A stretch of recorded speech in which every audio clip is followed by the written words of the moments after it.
આગળ વધીએ રાજ્યમાં વધુ એક લવ જેહાદની ઘટના સામે આવી છે। સુરતના ડિંડોલીમાં 12 વર્ષીય સગીરા લવ જેહાદનો શિકાર બની। આરોપી અરમાન સગીરાને પ્રેમજાળમાં ફસાવી ભગાડી ગયો હતો। લગ્નની લાલચ આપીને સગીરાની સાથે બળજબરી કરી। અજમેરની જુદી જુદી હોટલમાં સગીરા પર દુષ્કર્મ આચરવામાં આવ્યું।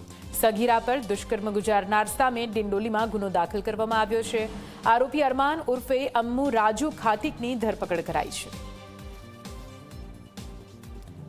વધુ માહિતી સાથે સંવાદદાતા ચેતન ફોનલાઈન પર જોડાયા છે। ચેતન, લવ જેહાદની ઘટના સામે આવી છે, શું કે માહિતી?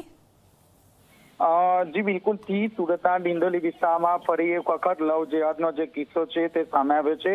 ખાસ કરીને 12 વર્ષની જે દીકરી છે તે દીકરીને ઇન્સ્ટાગ્રામ મારફતે સંપર્ક કરવામાં આવ્યો હતો અને ત્યારબાદ તેને પ્રેમજાળમાં ફસાવવામાં આવી હતી। આ દીકરીને લગ્નની લાલચ આપીને તેને અજમેર લઈ જવામાં આવ્યા હતા। ત્યારે બીજી તરફ જે દીકરીના જે પરિવારજનો છે તે ડિંડોલી પોલીસ મથક ખાતે પહોંચ્યા હતા। પોલીસે અલગ અલગ ટીમો બનાવી હતી અને ત્યારબાદ આ જે ઇન્સ્ટાગ્રામના જે આઈડી છે તે આઈડી મારફતે યુવાન સુધી પહોંચ્યા હતા। બંનેને સમજાવીને સુરત ખાતે બોલાવવામાં આવ્યા હતા અને ત્યારબાદ જે યુવક છે તે યુવકની ધરપકડ કરવામાં આવી છે। હાલ તો જે યુવક છે તે કયા નામથી ઇન્સ્ટાગ્રામ આઈડી બનાવ્યો હતું, આ ઉપરાંત આ જે દીકરી છે, દીકરી જેવી અન્ય કેટલી હિન્દુ યુવતીઓને તેને ફસાવી છે તે અંગે પોલીસે પૂછપરછ હાથ ધરી છે।